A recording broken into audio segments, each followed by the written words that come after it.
लोकसभा चुनाव के बाद आगामी 5 सीटों पर उपचुनाव होने हैं। इसी को लेकर के कांग्रेस लगातार बैठकों का दौर चला रही है। इस वक्त यूथ कांग्रेस प्रदेश अध्यक्ष हमारे साथ अभिमन्यु पूनिया जुड़े हुए हैं तमाम बातों को लेकर के। भाई साहब, कई चर्चाओं में बयान आया कि कई पद जो हैं वो यूथ के कैंसिल कर दिए। आज बड़े स्तर पर जो है वो मीटिंग रखी गई है, तो तमाम चीज़ें क्या हैं? देखो, यूथ कांग्रेस में जो पदाधिकारी निष्क्रिय थे लगातार, और जिन पदाधिकारियों को लगातार कार्यक्रम होने के बावजूद भी उनकी विधानसभा और लोकसभा में कार्यशैली को देखकर, उनके कार्यों को देखकर जिन साथियों ने बिल्कुल ही कार्य नहीं किया है, उनको निश्चित तौर पर हम हटाने का काम करेंगे और उनको नई जिम्मेदारी दी जाएगी। विधानसभा अध्यक्ष तौर पर जो कार्यकर्ता, जो साथी ने मजबूती से काम किया है, उसको हम रखने का भी काम करेंगे। लेकिन जिस प्रकार से चाहे सरकार को घेरने का हो, नीट का मामला हो, जब जब यूथ कांग्रेस को उस कार्यकर्ता की जरूरत पड़ी, तब वो कार्यकर्ता कितना कांग्रेस के लिए तैयार खड़ा रहा। आज इस प्रक्रिया को लेकर हम लोग सब लोगों ने जो विधानसभा अध्यक्ष थे उनको होल्ड रखा है, जो मजबूत अध्यक्ष है उनको रखेंगे। जो कार्यकर्ता काम नहीं करना चाहता है, निष्क्रिय है, उसको हम हटाने का काम करेंगे। पूनिया जी, जिस तरीके से क्या आप मानते हैं इस चीज़ को कि सरकार रिपीट, कई बार अशोक गहलोत दावा कर रहे थे कि सरकार रिपीट होगी, तो क्या एक प्रमुख कारण ये भी है कि जो कार्यकर्ता थे, जो पदाधिकारी थे, उन्होंने विधानसभा चुनाव में काम नहीं किया, इसलिए सरकार पलट गई? देखो, सरकार, अशोक गहलोत जी 3 बार के मुख्यमंत्री हैं।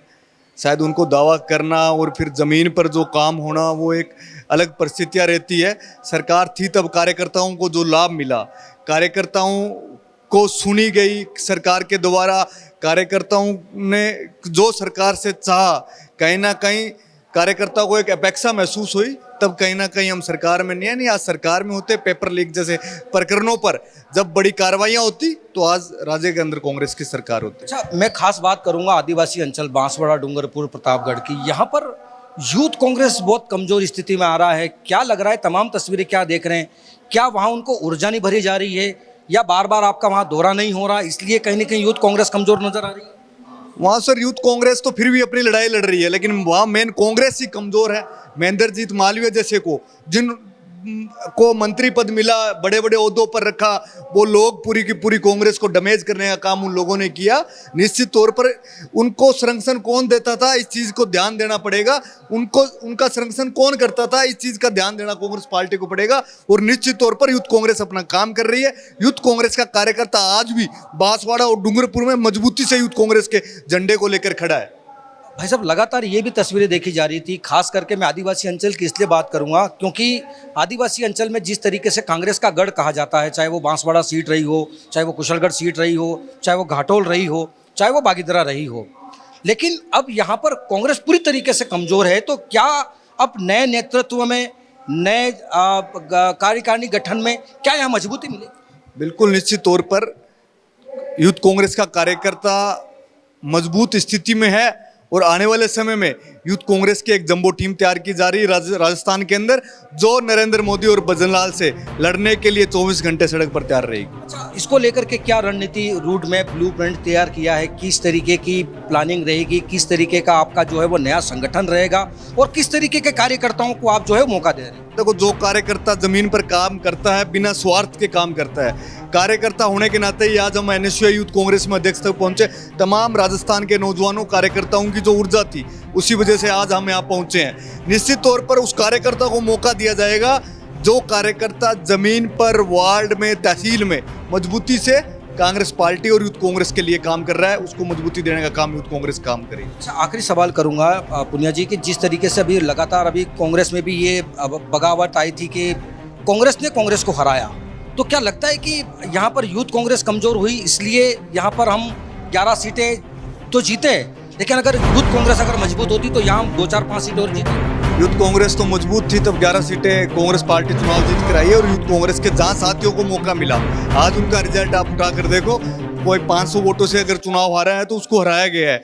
निश्चित तौर पर यूथ कांग्रेस के कार्यकर्ताओं को जब जब मौका मिला है, यूथ कांग्रेस के कार्यकर्ता ने अपना ऊर्जा और यूथ कांग्रेस के कार्यकर्ता ने अपना रिजल्ट कांग्रेस पार्टी को दिया है। अब आपका ब्लूप्रिंट कैसा रहेगा राजस्थान को लेकर के? यूथ कांग्रेस अब मजबूत होगी क्योंकि राहुल गांधी भी लगातार जो है वो सदन में दहाड़ लगा रहे हैं, यहाँ पर डोटासरा जी, जूली जी लगातार मुद्दों पर बात कर रहे हैं, लेकिन यहाँ अब यूथ कांग्रेस किन मुद्दों को लेकर के भजन सरकार को घेरेंगे? देखो, चाहे नीट के मामला हो, चाहे सरकार का बेरोजगारी भत्ता का मामला हो, चाहे युवा मित्रों को मामला हो, महात्मा गांधी प्रेरकों को हटाने का मामला हो, सरकार कहती है कि हम नौकरी दे रहे हैं 4 साल में। आपने 4 साल नौकरी देने की बात है, आपने 6 महीने में कितने साथियों को हटाने का काम किया है, कितने नौजवानों को बेरोजगार करने का काम किया है। इस बात का आपको जवाब देना पड़ेगा, और जवाब सदन से लेकर सड़क तक यूथ कांग्रेस का कार्यकर्ता मांगने का काम करेगा, राज्य की आमदन मांगने का काम करेगी।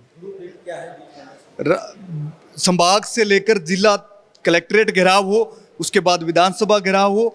यूथ कांग्रेस का कार्यकर्ता जो कांग्रेस की योजनाएं थी, जिनको कांग्रेस भाजपा ने आने के बाद हटाने का काम किया, उसका लगातार ग्राम स्तर पर विरोध करने का काम यूथ कांग्रेस का पूरे राज्य के अंदर तैयार करेगा। अच्छा, पहले बीजेपी आरोप लगाती थी कि कांग्रेस में फूट है, लेकिन अब फूट की तस्वीरें तो बीजेपी में कांग्रेस एक है, कांग्रेस में कोई फूट नहीं है।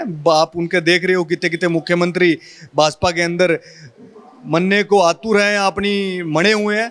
आज भजनलाल जी मुख्यमंत्री है, मंत्री उनको मुख्यमंत्री नहीं मानते, विधायक उनको मुख्यमंत्री नहीं मानते। ऐसी परिस्थितियां भाजपा के अंदर भी है। सदन के अंदर जो परिस्थितियां देखने को मिलती है, वो आज से कहीं ना कहीं ऐसी परिस्थितियां आज से पहले नहीं देखी गई है।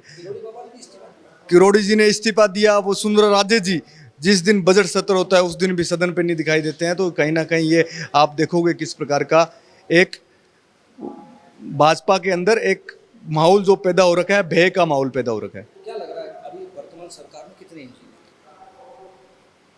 वर्तमान सरकार बिल्कुल फेलियर साबित हो रही है। किसान, नौजवानों, महिला वर्ग के लिए कोई योजना वर्तमान सरकार के पास नहीं है। कोई चिकित्सा के लिए योजना नहीं है, किसानों के लिए कोई योजना, इनकी एक भी योजना इस बजट के अंदर घोषणा नहीं हुई जो किसान साथियों को फायदा पहुंचा सके। तो निश्चित तौर पर सरकार का पूरा फेलियर ये 6 महीने के अंदर साबित हो रहा है। आने वाला समय बताएगा। कहा कि सरकार चुनी थी लेकिन सर्कस बन गई, अब यहाँ पर 4 इंजन नजर आ रहा है, तो आप किस नजरिए से देखते हैं?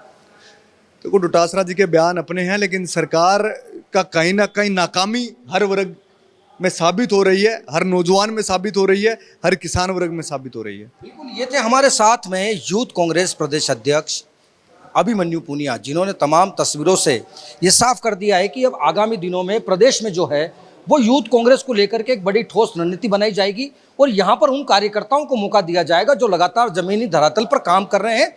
और आगामी उपचुनाव को लेकर के भी यहाँ यूथ कांग्रेस की तरफ से एक बड़ा मास्टर स्ट्रोक यहाँ पर चलाया जाएगा, बड़ी रणनीति बनाई जाएगी, ताकि कहीं न कहीं लगातार जो कांग्रेस का उपचुनावों पर जीतने का जो रिकॉर्ड बना हुआ है वो रिकॉर्ड हमेशा के लिए कायम रहेगा। लेकिन आगामी तस्वीरें कैसी रहेगी यूथ कांग्रेस और कांग्रेस पार्टी में, ये तो आने वाली तस्वीरें ही अपने आप में बयां करेगी। कैमरा सहयोगी भानु प्रताप के साथ सुरेंद्र सोनी, नवतेज टीवी, जयपुर।